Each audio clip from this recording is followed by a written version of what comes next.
அனைத்து ஜோதிட அறிஞர்களுக்கும் ஆர்வலர்களுக்கும் என்னுடைய பணிவான வணக்கங்கள். இப்போ நம்ம இன்னொரு ஜாதகத்தை பார்க்குறதுக்கு முன்னாடி ஒரு ஆணுக்கு ரொம்ப முக்கியமான பாவம் எது? 2ஆம் பாவம், 6ஆம் பாவம், 10ஆம் பாவம். அதை விட முக்கியமான விஷயம் லக்ன பாவமும் தசாபுத்திகளும்.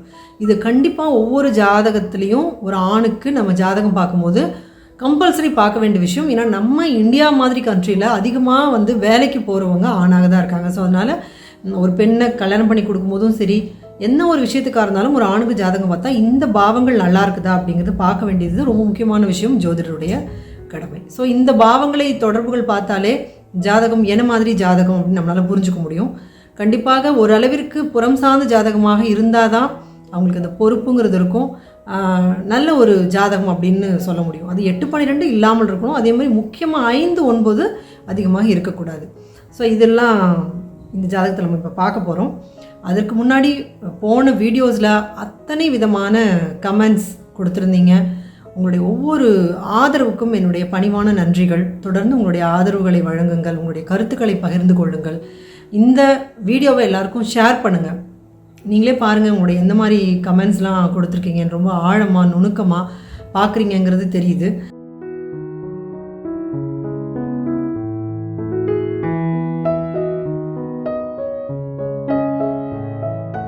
இந்த வீடியோ முதல் முறையாக பார்க்குறவங்க கீழே சப்ஸ்கிரைப்னு ஒரு பட்டன் இருக்குது பாருங்கள். அப்படியே டவுன் அது கொஞ்சம் கீழே பார்த்தீங்கன்னாவே தெரியும், சப்ஸ்கிரைப்னு ஒன்று இருக்கும், ரெட் கலரில் இருக்கும். அதை கிளிக் பண்ணுங்கள். ஒரு செகண்டுக்கு உடனே ஒரு பெல் பட்டன் வரும். அது ஒரு பிளிங்க் ஆகும். அதை கிளிக் பண்ணிக்கிட்டிங்கன்னா என்னுடைய அடுத்த வீடியோஸ் உங்களால் பார்க்க முடியும். தானாக உங்களுக்கு நோட்டிஃபிகேஷன் வரும். அதுக்காக தான் அதை கிளிக் பண்ணுறது, வேறு எதுக்காகவும் இல்லை. ஸோ நம்ம இப்போ ஜாதகத்துக்குள்ளே போகலாம்.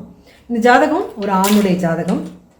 அதாவது எவ்வளோ முக்கியமான விஷயம் சந்திரனோட நிலைகள் அப்படிங்கிறது இதுலேயும் பார்க்க போகிறோம். போன ஜாதகத்துலேயும் சந்திரன் 5ஆம் பாவத்துக்கு சப்ளாடாக ஒரு குழந்தை பிறப்பில் ஒரு பிரச்சனை கொடுத்தது நம்ம பார்த்தோம், போன வீடியோன்னு நினைக்கிறேன்.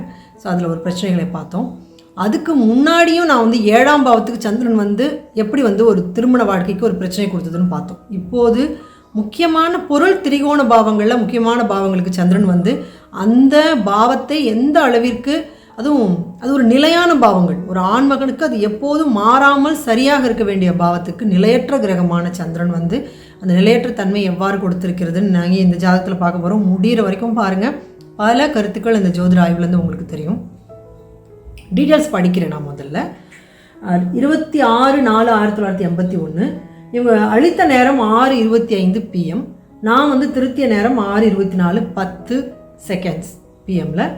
உத்திராட நட்சத்திரம், 2ஆம் பாதம், மகர ராசி, துலா லக்னம். ஸோ நேர திருத்தத்தை எப்போதும் போல நம்ம பார்த்துடலாம். நேர திருத்தம் ஒன்றுமே இல்லை. நான் அதில் மார்க் பண்ணி காட்டுறேன், பார்த்துக்கோங்க.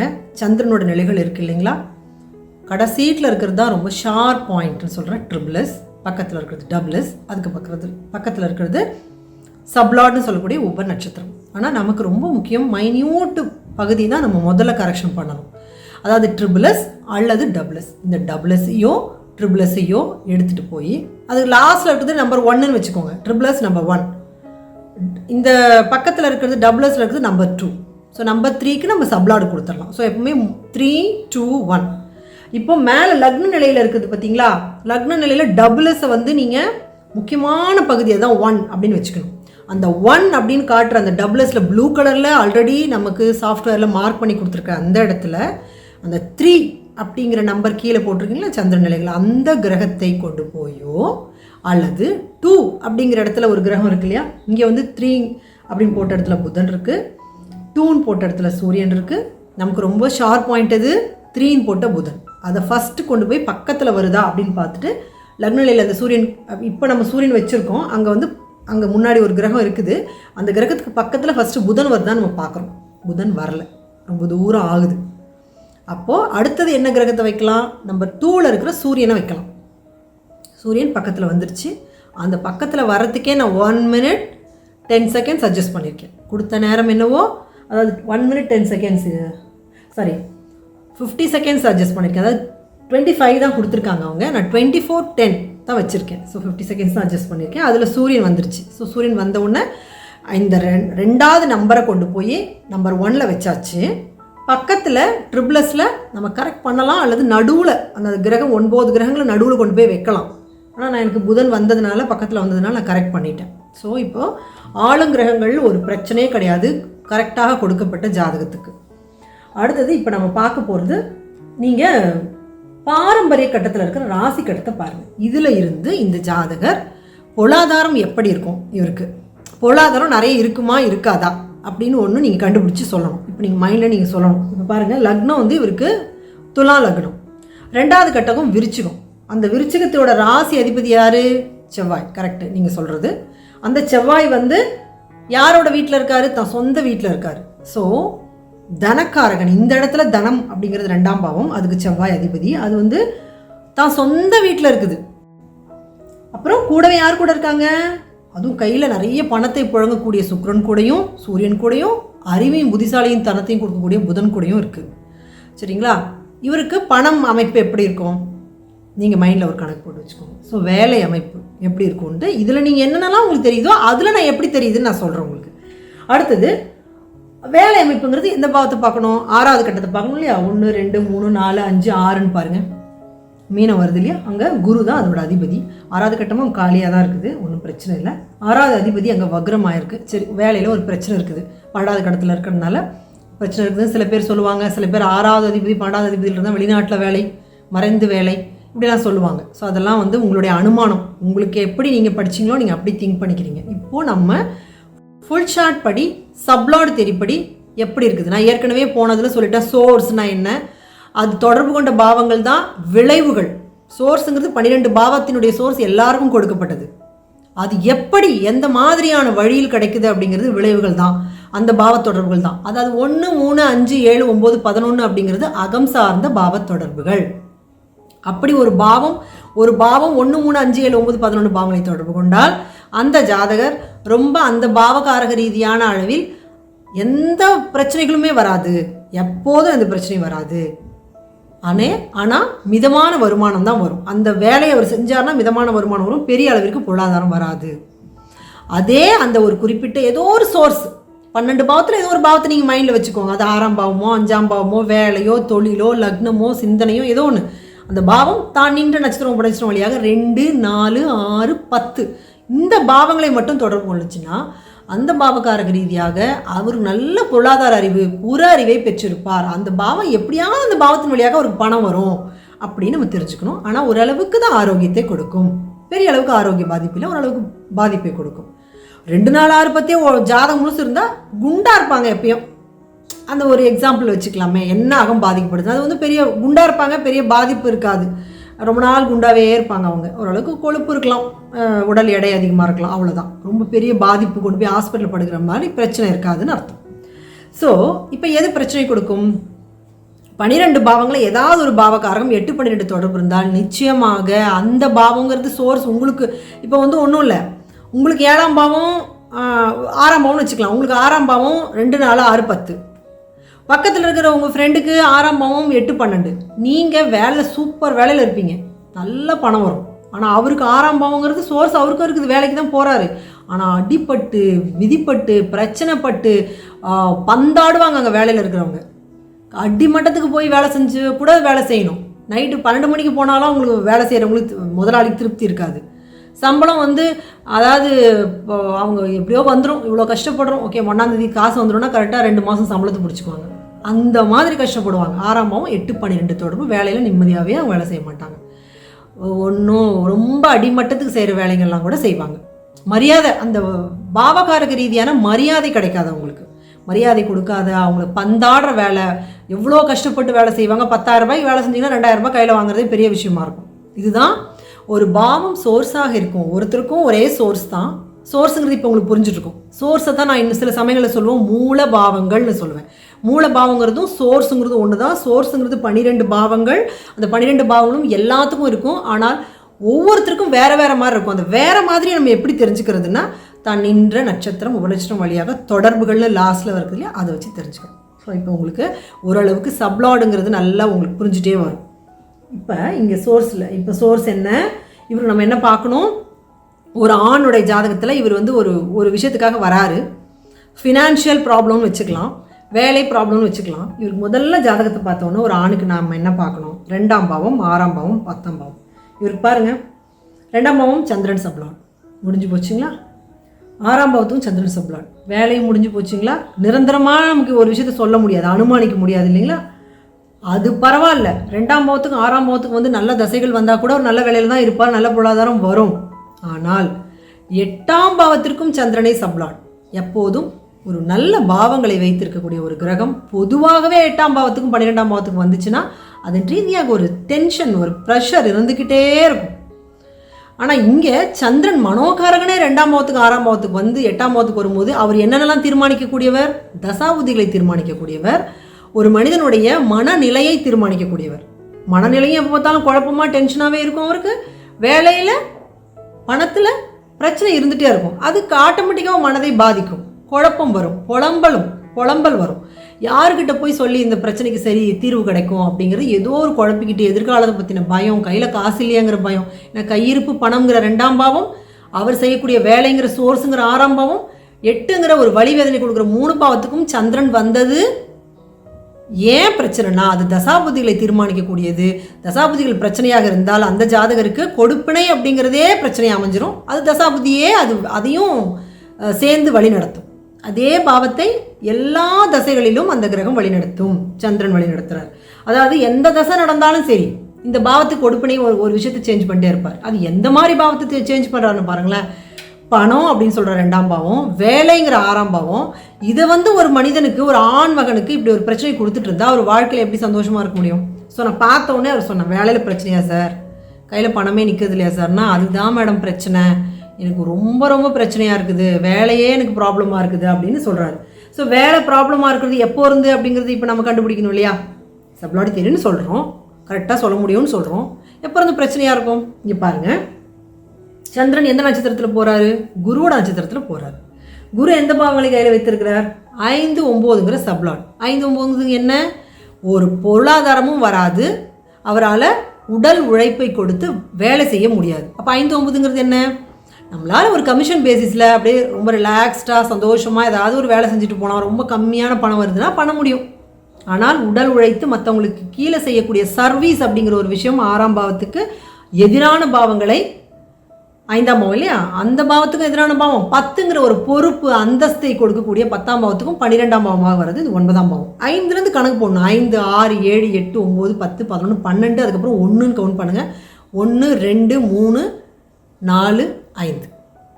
ஸோ என்ன எத்தனாவது பாவமாக வருது, 5ஆம் பாவத்துக்கு 12ஆவது பாவம். அதே மாதிரி 10லேருந்து கவுண்ட் பண்ணிட்டு 12க்கு அப்புறமா திருப்பி 1, 2, 3ன்னு கவுண்ட் பண்ணி நீங்கள் வந்து 8 வரைக்கும் வந்தீங்கன்னா அது 12ஆவது பாவமாக அமையும். ஸோ அப்போது 10ஆம் பாவத்துக்கும் 12ஆவது பாவம், 6ஆம் பாவத்துக்கும் 12ஆம் பாவம். அப்போ எதையெல்லாம் கெடுக்கும், 5, 9 6ஆம் பாவங்கிற வேலையை கெடுக்கும், 10ஆம் பாவங்கிற ஒரு அந்தஸ்தான வேலையை கெடுக்கும், பொறுப்பு கொடுக்காது, ஒரு அந்தஸ்துக்கு போக விடாது, இதெல்லாம் கெடுக்கும், ஒரு உயர் பதவிக்கு போக விடாது இந்த தசையில். அப்புறந்தே ஸ்டார்ட் ஆகிடும் ப்ராப்ளம். என்ன ஸ்டார்ட் ஆகும்னா, கொடுக்குற ப்ரெஷரு, அங்கே இருக்கிற பிரச்சனை, கௌரவங்கிறது 5, 9 லக்னத்துக்கு கொடுக்குறது. 5, 9ங்கிறது என்ன, தர்ம திரிகோண பாவம். 1, 5, 9ங்கிறது தர்ம திரிகோண பாவம். அது வந்த உடனே நம்ம என்ன பண்ணுவோம், நமக்கு ஒரு மரியாதை குறைவாக வருது, கௌரவம் குறைவாகுதுன்னா ஆட்டோமேட்டிக்காக நாமளே வேலை ரிசைன் பண்ணிட்டு வந்துடுவோம். அவங்க நம்மளுக்கு வேலையை விட்டு போன்னு சொல்ல வேண்டியதே கிடையாது. ஆனால் இவங்க என்ன பண்ணணும், இவங்க மைண்டில் என்ன தோணும், கமிஷன் பேசிஸில் ஒரு வேலை பண்ணால் அவங்களால பண்ண முடியும். ஸோ இப்போ நம்ம ஒரு விஷயத்துக்கு வரோம். இவர் என்ன வேலை பண்ணுறாருன்னு நான் சொல்லிடுறேன். இவர் சார்ட்டர்ட் அக்கௌண்டன்ட். இது வந்து 4, 10க்கு சுக்கிரன் சப்ளாட், தான் இந்திர நட்சத்திரமும் 4, 10 வலிமையாக தொடர்பு கொள்ளுது. அது மட்டும் இல்லாமல் 7ஆம் பாவத்துக்கு புதன் சப்ளாடாக வந்து நல்ல தொடர்பு. ஸோ மனைவியும் ரொம்ப நல்ல, அவங்களும் சார்ட்டர்ட் அக்கௌண்டன்ட் தான். பாருங்கள், 7ஆம் பாவத்துக்கு புதன் வந்ததுனால இளமையாகவும் இருக்கிறாங்க, அப்படி நம்ம பொதுவாக சொல்லுவோம், இளமையாக இருப்பாங்க அவங்க மனைவி அப்படின்னு. ஆனால் சார்ட்டர்ட் அக்கௌண்ட் புதனோட காரகம் தான். ஆனால் புதனோட காரகத்தில் படித்த மனைவியே 7ஆம் பாவத்துக்கு சப்ளாடாக வந்திருக்கு. இப்படியும் வரலாம் அப்படிங்கிறது இந்த ஜாதகத்தில் நம்ம தெரிஞ்சுக்கலாம். ஸோ அந்த விதத்தில் படித்த மனைவி அவருக்கு வந்திருக்காங்க, அவங்க நல்லா பண்ணுறாங்க ஒர்க்கு. ஸோ இவர் வந்து ஒரு நல்ல கம்பெனியில் ஒர்க் பண்ணுறாரு, சிஏவா, ஒரு மேபி ஒரு அமேசான் அந்த மாதிரி, ஒரு ஃப்ளிப்கார்ட் அந்த மாதிரி ஒரு கம்பெனியில் அவர் வேலை பண்ணுறாரு, சார்ட்டர்ட் அக்கௌண்டோட ஒர்க் பண்ணுறாரு. ஆனால் அவருக்கு எந்த ஒரு வேலையும் சரியாக வந்து பணம் சம்பளம் வந்து ஒரு ப்ராப்ளமாக இருக்குது. இவருக்கு கூட இருக்கிறவங்க ரொம்ப ஹை லெவலில் இருக்கிறவங்களுக்கு அதாவது இவர் கூடவே இருக்கிறவங்க மேலே போயிட்டே இருக்கிறாங்க, ஆனால் இவரை வந்து எதுவுமே கண்டுக்க மாட்டேன்றாங்க. ஏன்னா அந்த ஒரு கௌரவ குறைச்சலான ஒரு விஷயம் நடக்கும்போது நம்மளே ஆட்டோமேட்டிக்காக அந்த வந்து விட்டுட்டு வந்துடணும்னு நினைப்போம். இதுக்கு பொருளாதாரங்கிறது கையில் இருக்கவே இருக்காது. ஏன்னா 2ஆம் பாவம் இப்போது தொடர்பு 2, 5, 8. ஏன்னா 5, 9 தொடர்பு நட்சத்திரம் உபநட்சத்திரம் எல்லாம் குரு தசை, குரு புத்தி, குரு 5, 9, 5, 9. ஸோ சுத்தமாக பணம் இல்லை.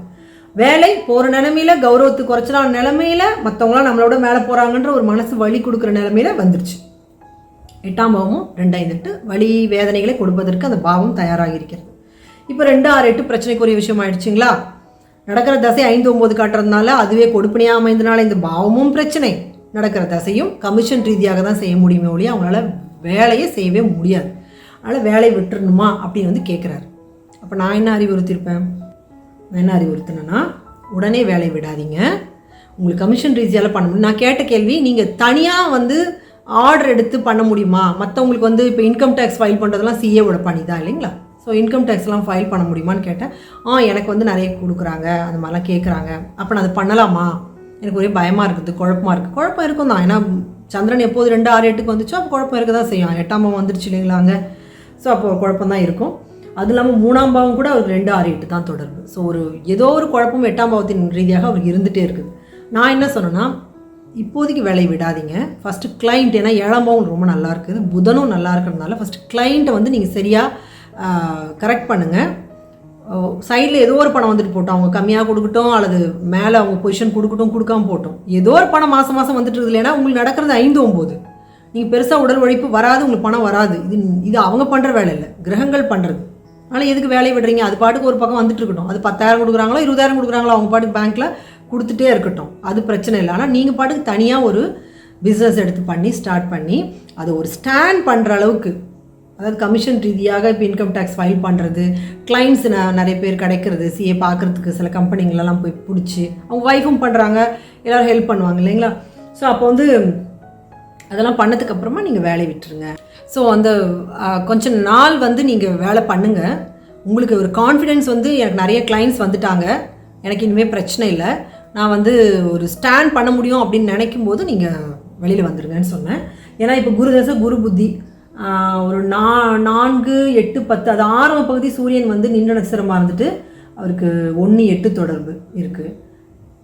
அதுக்கப்புறம் தான் குருவினுடைய செகண்ட் ஹாஃபில் தான் வந்து 4, 10 தொடர்பு. ஸோ கொஞ்சம் நான் காலம் கழித்து பார்த்திங்கன்னா அவருக்கு வந்து தனியாகவே அவர் ஸ்டாண்ட் பண்ணுற நிலைமைக்கு வந்துடுவாங்க, கிளைண்ட்ஸ் நிறைய வந்துடுவாங்க. ஸோ அப்போது அவர் வந்து வேலையை விட்டுடலாம், அது வரைக்கும் விடக்கூடாது. ஏன்னா 5, 9 ஆக்டிவேட் ஆகும்போது அவருக்கு எதுவுமே இல்லாமல் சும்மா இருந்துடக்கூடாது.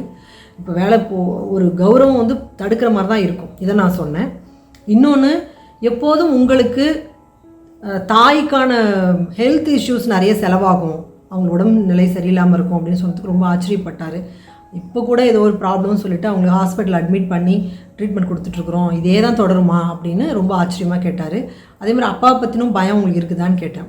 1, 8க்கும் சூரியன் வந்து சப்சப்லாடாக இருந்ததுனால எங்கள் அப்பா அம்மா மேலே ரொம்ப ஹெல்த் மேலே ரொம்ப ப்ராப்ளம்ஸ், எனக்கு மைண்ட் டென்ஷனாக இருந்துகிட்டு இருக்குது, என்ன ஆவாங்களோ அப்படிங்கிறது, ஏன்னா எனக்கு அவங்க மேலே ரொம்ப பாசம் அப்படின்னு சொன்னார். ஸோ அது ஒரு விஷயம். அதுக்கப்புறம் பணம் வந்து இவர் எப்போயுமே பேங்க் பேலன்ஸ் இவர் கையில் இருக்கவே இருக்காது. இவர் கையில் இருந்தால் எல்லாமே அவருக்கு கரெக்டாக சொன்னேன், எல்லாமே போயிடும் சார், உங்ககிட்ட எவ்வளோ வச்சுருந்தாலும். ஒரு சின்ன ஓட்டையில் காசு வருது, பெரிய ஓட்டையில் போயிடும், அப்படி தானேன்னா. ஆமாம், நிறைய நான் வந்து அப்படியே வச்சுருக்கிற மாதிரியே இருப்பேன், ரொம்ப சிக்கனமாக வச்சுருக்க மாதிரி இருப்பேன், ஆனால் என்னையும் அறியாமல் எல்லா பணமும் எப்படி போகுதுன்னே தெரியாது, போயிடும் அப்படின்னு சொன்னார். ஸோ நான் என்ன சொன்னேன்னா, உங்களுக்கு 7ஆம் பாவம் புதன் நல்லா இருக்குது, 1, 3, 7, 11. ஸோ மனைவி வந்து ரொம்ப சப்போர்ட்டிவான ஒரு ஆளாக தான் கண்டிப்பாக இருக்கணும். ஏன்னா 7ஆம் பாவம் இவ்வளோ நல்லா இருக்குது, அது புதனாகவே இருக்கிறதுனால ரொம்ப புத்திசாலித்தனமாக இருப்பாங்க. அதனால் நீங்கள் பணத்தை உங்கள் மனைவி பேரில் கொடுத்துருங்க, அவங்கள ஹேண்டில் பண்ண சொல்லுங்கள். எந்த ஒரு விஷயத்தை நீங்கள் பண்ணாலும் அவங்களும் சிஏ தாங்கிறதுனால அவங்களோட கைடன்ஸோடு நீங்கள் செய்யுங்க, ரொம்ப புலம்பாதீங்க அப்படின்னு சொன்னேன். சும்மா கேஷுவலாக தான் சொன்னேன். அதுக்கு உடனே அவர், நான் ரொம்ப புலம்புவேன் மேடம், உண்மையாலுமே எனக்கு வந்து எப்போ பார்த்தாலும் ஒரு என்ன சொல்கிறது, ஏதோ பயம் இருந்துகிட்டே இருக்கும், இனிமேல் அது பண்ணாதீங்க அப்படின்னு சொன்னேன். ஸோ இதுதான் வந்து அவருக்கு நான் கொடுத்த ஒரு விஷயம். ஸோ கடவுள் அப்படின்னா புதனுடைய ஆதிக்கத்தில் இருக்கிற விஷ்ணுவை அவங்க வழிபடலாம். ஏன்னா புதன் ரொம்ப சூப்பர் கிரகம். ஸோ விஷ்ணுவை வழிபட சொல்லியிருக்கேன். ஸோ அவரோட ஜாதகம் அப்படியே நமக்கு சப்ளாட் திருப்படி எடுத்து கொடுத்துருக்குது. ஸோ இந்த மாதிரி 2ஆம் பாவம் 6ஆம் பாவம் இதெல்லாம் வந்து நமக்கு எந்த அளவுக்கு சிறப்பான ஒரு நிலையை கொடுத்துருக்குதுன்னு பாருங்கள். ஸோ இந்த மாதிரி இன்னொரு ஜாதகத்தோட உங்களை வந்து நான் சந்திக்கும் வரை ரொம்ப நன்றி. உங்களுடைய மேலான ஆதரவுகளை மறுபடியும் கொடுங்க, உங்களுடைய விமர்சனத்தை கொடுங்க, உங்களுடைய நண்பர்களுக்கு ஷேர் பண்ணுங்கள், லைக் பண்ணுங்கள், சப்ஸ்கிரைப் பண்ணாதவங்க பண்ணிக்கோங்க. நன்றி, வணக்கம்.